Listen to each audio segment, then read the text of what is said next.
మందారం మొక్కలు చెట్టు నిండా సంవత్సరాల పాటు పువ్వులు పూయాలి, చెట్టు కూడా చనిపోకుండా హెల్తీగా ఉండాలి అంటే ఎలాంటి మట్టిలో రిపోర్టింగ్ చేసుకోవాలి, అసలు నర్సరీ నుంచి ఎలాంటి మొక్కను సెలెక్ట్ చేసుకోవాలి, ఎలాంటి జాగ్రత్తలు తీసుకోవాలి, ఏ ఏ సమయంలో రిపోర్టింగ్ చేసుకోవాలి అనేది ఫుల్ వీడియో స్కిప్ చేయకుండా చూడండి. ఫుల్గా అయితే నేను ఎక్స్ప్లెయిన్ చేసి చెప్పాను.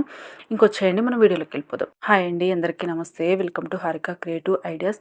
ప్లీజ్ అండి, కొత్తగా మన ఛానల్ చూసినట్లయితే లైక్ చేయండి, షేర్ చేయండి, మన ఛానల్ని సబ్స్క్రైబ్ చేసుకోండి. మీకు ఎటువంటి గార్డెనింగ్ సంబంధించిన డౌట్స్ ఉన్నా సరే నా కామెంట్ సెక్షన్లో కామెంట్ చేయండి. ముఖ్యంగా మనం మందారం మొక్కని సెలెక్ట్ చేసుకునేటప్పుడు నర్సరీలలో ఎక్కువ కొమ్మలు ఉన్నది సెలెక్ట్ చేసుకోండి. కనీసం ఒక 3-4 కొమ్మలు ఉన్నదన్నా సెలెక్ట్ చేసుకోవాలండి. 1-2 ఉన్న కొమ్మలు అయితే అస్సలు సెలెక్ట్ చేసుకోకండి. ఎందుకంటే మనకి ఫ్లవరింగ్ తక్కువ వస్తుంది. ఒకవేళ ఒక్క కొమ్మ ఎండిపోయినా ఒక కొమ్మే ఉంటుంది కాబట్టి ఎక్కువ కొమ్మలు అయితే ఉన్నది సెలెక్ట్ చేసుకోండి. నాకైతే ఇది ఆల్మోస్ట్ 8-9 కొమ్మలు అయితే వచ్చున్నాయండి. ప్రతి కొమ్మకు కూడా మొగ్గలైతే వచ్చున్నాయి. నెక్స్ట్ సెకండ్ టిప్ ఏంటంటే ఆకుల వెనక తిప్పి చూడండి, కొంచెం కాండం దగ్గర కానీ ఆకుల దగ్గర కానీ ఏమైనా పెస్ట్ అటాక్ అయిందేమో అనేసి. ముఖ్యంగా నర్సరీలలో కొన్ని వందల మొక్కలు కలిపి పెడతారు కాబట్టి ఒకదాని నుంచి ఒకటి తొందరగా ఆ పెస్ట్ అనేది అటాక్ అయిపోతుందండి. మళ్ళీ ఆ మొక్కల్ని తీసుకొచ్చి మనం మన గార్డెన్లో పెట్టుకున్నామంటే ఇంకా స్ప్రెడ్ అయినట్టు ఉంటుంది పెస్ట్. కాబట్టి ఈ టిప్ అయితే ఫాలో అవ్వండి. బాగా చెక్ చేయండి. మీరైతే నర్సరీకి వెళ్ళి వాళ్ళని ఏదో ఒక చెట్టు ఇచ్చేయండి అని అడగకండి. మీరే ప్రతిదీ సెలెక్ట్ చేసుకోండి. కాబట్టి నేను క్లియర్గా మీకు ఎక్స్ప్లెయిన్ చేసి చెప్తున్నాను, అందుకేనండి. థర్డ్ టిప్ వచ్చేసి కాండం బలంగా ఉందా లేదా అని చెక్ చేసుకోవాలండి. థర్డ్ టిప్ వచ్చేసి అంటే మరీ సన్నగా ఉన్న కాండం తీసుకున్నా సరే అది ఎక్కువ రోజులు బ్రతకదు. మేబీ ఒకవేళ సర్వైవ్ అయితే అవుతుంది, లేకపోతే చనిపోయే ఛాన్స్ కూడా ఉంటుంది. అందుకని కొంచెం ముదురు కొమ్మగా ఉన్నదైతే సెలెక్ట్ చేసుకోండి. ఈ కాండం చూడండి ఎంత లావుగా ఉందో. ఈ కాండం అయితే మన దగ్గర సంవత్సరాల పాటు ఉంటుంది. ఈ చెట్టు అయితే ఇది కొంచెం ముదురు చెట్టు అనమాట. ఎట్లా చెప్పాలంటే ముదురు చెట్టు అనమాట. మరీ లేతగా ఉన్న కొమ్మలు అయితే తొందరగా మన వాతావరణానికి అలవాటు పడడానికి టైం పడుతుందండి. కాబట్టి ఈ థర్డ్ టిప్ అయితే ఫాలో అవ్వండి. ఫోర్త్ టిప్ వచ్చేసి మనము నర్సరీ నుంచి తీసుకొచ్చిన తర్వాత వెంటనే రిపోర్టింగ్ అయితే చేయకండి. ఒక వారం 10 రోజుల పాటు మన వాతావరణంలో మన మొక్కల మధ్య పెట్టేసేయండి. అట్లానే పెట్టేసి ప్రతిరోజు మన మొక్కలకి ఎట్లా వాటర్ చేస్తామో అదేవిధంగా దీనికి కూడా వాటర్ పోయాలండి. మన మొక్కల మధ్యలోనే వారం నుంచి 10 రోజుల వరకు పెట్టేయాలండి. వెంటనే అయితే రిపోర్టింగ్ చేయకండి. నేనైతే ఒక 20 రోజుల పైన అయిందండి తీసుకొచ్చి రిపోర్టింగ్ చేద్దామంటే టైం కుదరలేదు. ఈరోజు చూపిస్తున్నాను రిపోర్టింగ్. కనీసం ఒక 10 రోజులైనా పెట్టండి. ఈ 10 రోజుల తర్వాత ఏం చేస్తారంటే మనం రిపోర్టింగ్ చేసుకునే ఒక హాఫ్ అన్ అవర్ ముందు, ఒక అరగంట ముందు కానీ గంట ముందు కానీ బాగా నీళ్ళు తడిపి పెట్టండి మన మొక్కని. ఎందుకు అంటే బాగా మట్టి అనేది పీల్చుకొని నీటిని తొందరగా మట్టి అనేది ఊడిపోతుందండి. నర్సరీలలో మట్టి ఎలా ఉంటుందంటే గట్టిగా రాయిలాగా ఉంటుంది.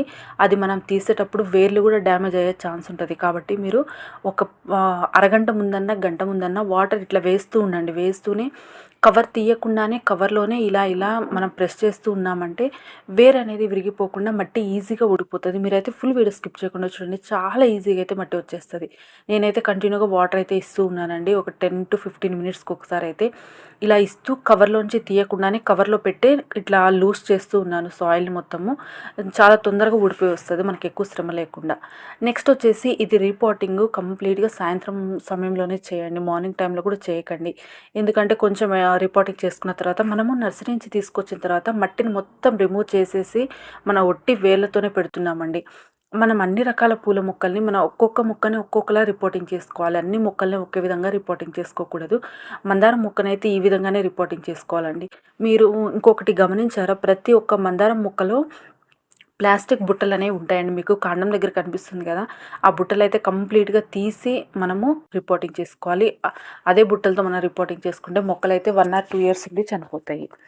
ఇంకొచ్చేసి నేను వాటర్ పోసి పెట్టానండి మొక్కకి. అది నానేలోపు మట్టి అయితే ప్రిపేర్ చేసుకుందాము. ఇంకొచ్చేయండి, మట్టి వచ్చేసి ఇది మన గార్డెన్లో దొరికే మట్టి అండి. అంటే ఎర్రమట్టి. మీ దగ్గర ఏ మట్టి ఉంటే ఆ మట్టి తీసుకోండి. కొన్ని చోట్ల ఎర్రమట్టి దొరుకుతుంది, కొన్ని చోట్ల నల్ల మట్టి దొరుకుతుంది.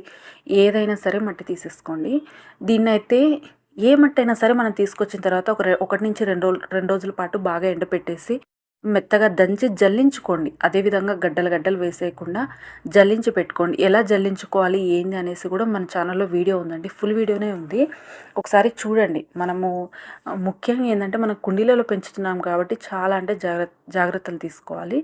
ఇలా మట్టిని మొత్తం జల్లించి అయితే పెట్టుకోవాలండి. క్వాంటిటీ వచ్చేసి నేను డబ్బాతో చూపిస్తున్నానండి. ఒక డబ్బా వచ్చేసి ఎర్రమట్టి తీసుకున్నాను. దీనిలో ఎటువంటి రాళ్ళు ఏమి లేకుండా జల్లించుకున్నది కాబట్టి చాలా మెత్తటి మట్టి.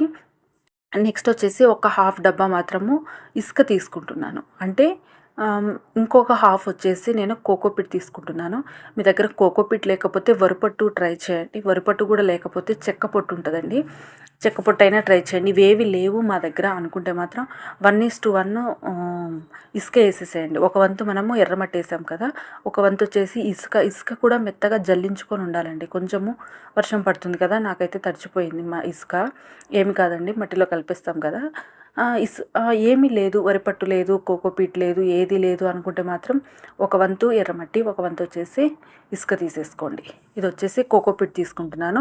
అంటే హాఫ్ మగ్గు ఇసుక తీసుకున్నాను, ఒక హాఫ్ మగ్గు వచ్చేసి కోకోపీట్ తీసుకుంటున్నాను. కోకోపీట్ ఎందుకంటే మనకి సాయిల్ని లైట్ వెయిట్ చేస్తుంది. మనము టెర్రస్ మీద పెంచుతున్నాము, మనము బాల్కనీస్లో పెంచుతున్నాము, ఎక్కువ వెయిట్ లేకుండా ఉండాలి అంటే కంపల్సరీగా కోకోపీట్ని అయితే వాడుకోవాలండి. ఇది తడిని కూడా పీల్చుకొని ఉంచుతుంది. మనం ఒక్కరోజు వాటర్ పోయినా సరే తడిని పీల్చుకొని అయితే ఉంచుతుంది. నెక్స్ట్ ఇది వచ్చేసి పావు డబ్బా వచ్చి వర్మి కంపోస్ట్ తీసుకుంటున్నాను. మీ దగ్గర వర్మి కంపోస్ట్ లేదు అంటే మేకల ఎరువైనా తీసుకోండి, లేకపోతే పశువుల ఎరువైనా తీసుకోండి. ఏదైనా పర్లేదండి, వర్మి కంపోస్ట్ అయినా ఈ మూడిట్లో ఏదైనా పర్లేదు. మీరు పశువుల ఎరువు ఇవి తీసుకుంటుంటే కంప్లీట్గా మాగిందైతే తీసుకోండి. అంటే అప్పటిదప్పుడు కాకుండా కనీసం ఒక 6 నెలలన్నా మాగిందైతే తీసుకోవాలి. మనం ఫ్రెష్ తీసుకున్నామంటే మొక్కల వేర్లకి వేడి తగిలే ఛాన్స్ ఉంటుందండి. దానివల్ల మొక్కలు కూడా చనిపోయే ఛాన్స్ ఉంటుంది. కనీసం ఒక 6 నెలలు 5 నెలలన్నా మాగిందైతే తీసుకోండి. పశువుల ఎరువు కానీ, మేకల ఎరువు కానీ, లేకపోతే ఇదేమి దొరకట్లేదంటే కోకోపీట్ తెచ్చేసుకోండి. నర్సరీలలో కూడా అవైలబుల్ ఉంటుంది మనకి కోకోపీట్. ఒక ప్యాకెట్ తెచ్చేసుకున్నామంటే మనం వాడుకోవచ్చు. ఒకసారి మట్టిని పట్టుకొని చూపిస్తున్నానండి. చూడండి ఎంత లైట్ వెయిట్ ఉంది. అదేవిధంగా మనం ఇలా గుప్పెడు పట్టుకున్నామంటే ముద్ద కాకుండా ఉంది అంటే మాత్రం అది పర్ఫెక్ట్ సాయిల్ అండి. ముద్ద అయితే మాత్రం మొక్కలు తొందరగా బ్రతకవు. నెక్స్ట్ దీనిలోనే కంపల్సరిగా వేసుకోవాల్సింది ఏంటంటే ఇది ఎప్సమ్ సాల్ట్ అండి. ఎప్సమ్ సాల్ట్ ఎందుకు వేయాలి అంటే మనం కంప్లీట్గా మట్టి తీసేసి వేర్లతో సహా మనం రిపోర్టింగ్ చేసుకుంటాం కాబట్టి కొంచెం అవి షాక్కి గురవుతాయి. వాటి నుంచి రిలీఫ్ అవడానికి మనం ఎప్సమ్ సాల్ట్ అయితే కంపల్సరిగా వేసుకోవాలండి. ఇది కంప్లీట్గా ఆర్గానిక్. నేనైతే ఆన్లైన్ నుంచి తెప్పించుకున్నాను. మీకు కావాలంటే మెడికల్ షాప్స్లో కూడా 5 రూపీస్ ప్యాకెట్, 10 రూపీస్ ప్యాకెట్ కూడా అవైలబుల్ ఉంటుంది. అవి కూడా తీసుకొచ్చుకొని వాడుకోండి. నెక్స్ట్ కొంచెం అండి, ఒక గుప్పెడు కూడా అని చెప్పలేను, ఒక టీ స్పూను, 1½ టీ స్పూన్ వచ్చేసి వేపపిండి. వేపపిండి కూడా వేసుకోవాలి కానీ మరి ఎక్కువగా వేసుకోవద్దండి. వేడి అనేది వచ్చేస్తుంది. మనం నెలకొకసారి అయితే వేపపిండి మట్టిని లూజ్ చేసి 1 టీ స్పూన్ వేస్తూ ఉంటే కూడా చాలా మంచిదన్నమాట. అంతేకాని ఒకేసారి మాత్రం వేపపిండి వేయకూడదు. వీటన్నిటిని వేసి బాగా మిక్స్ చేసి పెట్టుకోవాలండి. అంటే మొత్తం అన్నీ కలిసే విధంగా. మీకు ఇంకా మంచి బెస్ట్ టిప్ చెప్పాలి అంటే వెంటనే మనం మొక్కను తీసుకొచ్చిన తర్వాత కలిపే కంటే కూడా నేనైతే ఒక బ్యాగ్కి ఒక 50 కేజెస్ బ్యాగ్ ఉంటుంది కదండి, ఈ విధంగా కలిపేసి ఒక 50 కేజెస్ బ్యాగ్ నింపి పెట్టుకుంటాను. ఎప్పుడు మనం మొక్కను తీసుకొచ్చామంటే అప్పుడు వెంటనే రిపోర్టింగ్ చేసేసుకోవచ్చు.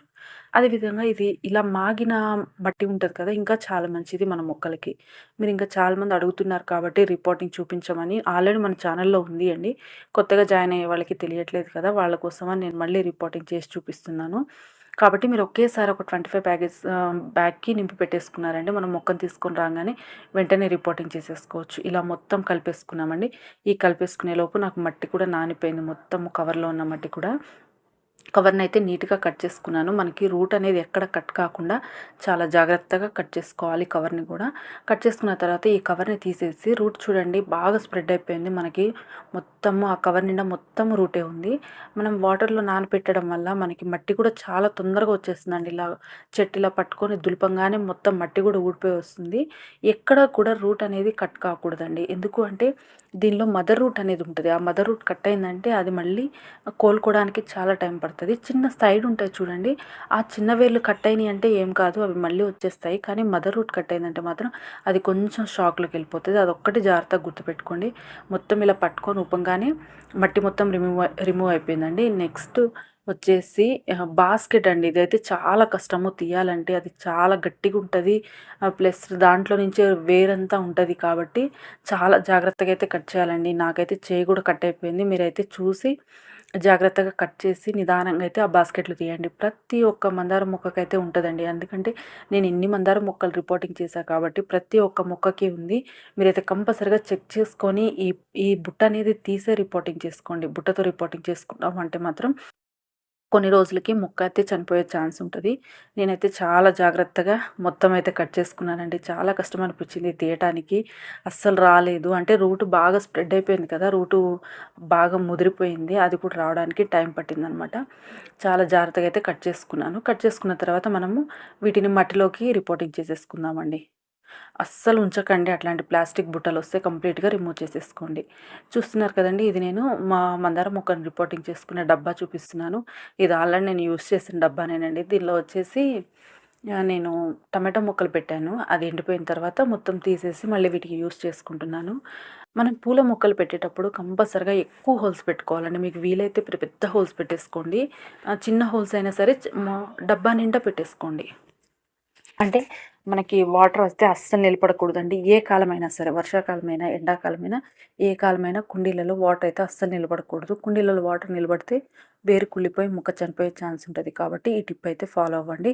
మీకు వీలైతే ఎక్కువ హోల్స్ పెట్టుకోవడానికి ట్రై చేయండి. పెద్ద పెద్ద హోల్స్ పెట్టుకోవడానికి ట్రై చేయండి. ఈ హోల్స్కి మొత్తం నేను రాళ్ళు అయితే కవర్ చేసుకుంటున్నాను. ఒక 1-2 ఇంచెస్ వరకు రాళ్ళతో కవర్ చేసుకోండి. మీ దగ్గర రాళ్ళు లేవు అనుకుంటే మాత్రం ఇది ఉంటుంది చూడండి, కొబ్బరి పీచు పొట్టన్న వేసేసుకోవచ్చు అడుగున ఒక లేయర్ వరకు. అంటే మనకి హోల్స్ మట్టితో కవర్ అయిపోయినాయి అంటే వాటర్ బయటికి రావు. కాబట్టి ఈ టిప్ అయితే ఫాలో అవ్వండి. నెక్స్ట్ వచ్చేసి మట్టిని అయితే నింపేసుకుంటానండి. ఒక హాఫ్ వరకు మట్టిని నింపేసుకున్న తర్వాత చెట్టుని పెట్టుకొని ట్రై చేస్తున్నాను.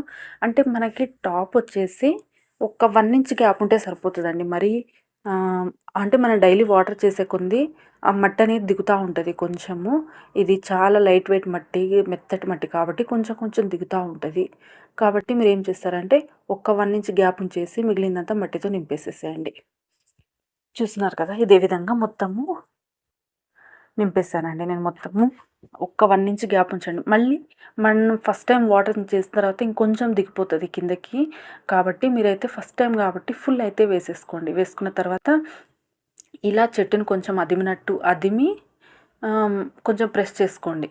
ప్రెస్ చేసుకొని పెట్టడం వల్ల ఏంటంటే వేరు అనేది చేత్తోనే మట్టిని కొంచెం గట్టిగానే ప్రెస్ చేయండి. వేరు దగ్గర కూడా కొంచెం గట్టిగానే ప్రెస్ చేయాలి. ఇలా ప్రెస్ చేయడం వల్ల ఏంటంటే మట్టి అనేది కదలకుండా ఉంటుంది. వేరు కూడా కదలకుండా, చెట్టు కూడా కదలకుండా ఉంటుంది. కొంచెం గాలి వచ్చినా కూడా కదలకుండా ఉంటుంది. కొంచెం గట్టిగానే ప్రెస్ చేయండి. ప్రెస్ చేసిన తర్వాత మనం ఫస్ట్ టైం వాటర్ ఇస్తున్నాం కాబట్టి మొత్తం బుట్ట మొత్తం నిండే విధంగా వాటర్ ఇవ్వండి. ఎక్కువ వాటర్ అయితే ఇవ్వాలండి. వాటర్ పోసి కూడా మనం చెక్ చేసుకోవాలి. అంటే డ్రైన్ హోల్స్ కరెక్ట్గా ఉన్నాయా లేవా, లేకపోతే మట్టి పీల్చుకుంటుందా, ఇవన్నీ మనం చెక్ చేసుకోవాలన్నమాట. ఫుల్ నేను బుట్ట నిండా వాటర్ పోసాం కదండి. వాటర్ పోసిన తర్వాత మట్టి పీల్చుకుంటుందా లేదా మీరే అబ్జర్వ్ చేయండి. కొన్ని నిమిషాల్లోనే, సెకండ్స్లోనే మట్టి మొత్తం పీల్చేసుకుంది. పీల్చుకున్న తర్వాత మట్టి కూడా వాటర్ కూడా డ్రైన్ అవుట్ అయిపోయినాయి అనమాట. అంటే మనకి హోల్స్ కూడా కరెక్ట్గా ఉంది. ఎయిర్ గ్యాప్స్ ఏమన్నా ఉంటే కూడా అవన్నీ ఫిల్ అయిపోతాయండి. మీకు చూపిస్తాను చూడండి. నేను స్టార్టింగ్లో చెప్పాను కదా, మట్టి కొంచెం ఎక్కువ వేసుకోవడం వల్ల మనం వాటరింగ్ చేసిన తర్వాత కొంచెం దిగుతుంది. చూస్తున్నారు కదా ఎంత దిగిందో వాటరు. మట్టి అనేది మెత్తటి మట్టి కాబట్టి కొంచెం అడుగు దిగుతుంది. మీరైతే ఫుల్ వేసుకోవడానికి ట్రై చేయండి. 1 ఇంచ్ గ్యాప్ ఉంచేసి మట్టి అయితే వేసుకోవడానికి ట్రై చేయండి. వేసుకున్నాం కదా, వాటర్ మొత్తం డ్రైన్ అవుట్ అయిపోయినాయండి వేసిన తర్వాత. అంటే మనం ఇది పర్ఫెక్ట్ అనమాట. మీరు ఒకసారి చెక్ చేసుకోండి. ఇదే రేషియోలో మీరు ప్రిపేర్ చేసి మీరు చెక్ చేసుకోండి. ఈ విధంగా చేయడం వల్ల మనకి సంవత్సరాల పాటు మొక్క అనేది చనిపోకుండా ఉంటుంది. నా దగ్గర ఉన్న అన్ని మొక్కలు నేను ఇదే విధంగా రిపోర్టింగ్ చేసుకున్నానండి. కొంచెం గులాబీలకి కొంచెం వేరే ప్రాసెస్ ఉంటుంది. అది కూడా నేను మీకు చూపిస్తాను. ఇలా రిపోర్టింగ్ చేసుకున్న తర్వాత ఒక వారం టు 10 రోజుల పాటు నీడలో ఉంచండి. మనకి ఇప్పుడు వర్షాలు పడుతున్నాయి కాబట్టి వర్షంలో పెడితే ఏం కాదు. ఎండలో మాత్రం అస్సలు పెట్టకండి. నీడలోనే ఒక వారం రోజుల పాటు ఉంచండి. ఒక 15 రోజుల వరకు ఎటువంటి ఫర్టిలైజర్స్ అయితే ఇవ్వకండి. ఇస్తే బియ్యం కడిగి నీళ్ళు ఇవ్వండి, కానీ ఎటువంటి ఫర్టిలైజర్స్ అయితే ఇవ్వకండి. నీడలోనే పెట్టండి. ఎక్కువ వర్షం పడుతున్నప్పుడు వర్షంలో పెట్టొచ్చు, ఏం కాదండి. తొందరగా మనం వర్షంలో పెట్టడం వల్ల తొందరగా చిగుళ్ళు అనేది వస్తాయండి. థ్యాంక్ యూ సో మచ్ అండి. ఈ వీడియో ఇంతవరకు చూశారు అనుకుంటే మీకు నచ్చిందని అనుకుంటున్నాను. ప్లీజ్ అండి మన ఛానల్ని లైక్ చేయండి, షేర్ చేయండి, సబ్స్క్రైబ్ చేసుకోండి. మీకు గార్డెనింగ్ సంబంధించిన డౌట్స్ ఉన్నా సరే నా కామెంట్ సెక్షన్లో కామెంట్ చేయండి. ప్లీజ్ సపోర్ట్ చేయండి మన ఛానల్ని. మీకు ఎటువంటి డౌట్స్ ఉన్నా సరే నా కామెంట్ సెక్షన్లో కామెంట్ చేయండి. వీటికి ఉన్న మొగ్గలు మాత్రం అస్సలు కట్ చేయకండి. ఈ మొగ్గలు ఇలానే ఉంచండి. ఇది ఎట్లా సర్వైవ్ అయింది, ఎట్లా సెట్ అయిపోయింది అని కూడా నేను ఇంకొక వీడియోలో మీకు చూపిస్తాను. థ్యాంక్ యూ సో మచ్ అండి. మరొక మంచి వీడియోతో మళ్ళీ మీ ముందుకు వస్తాను.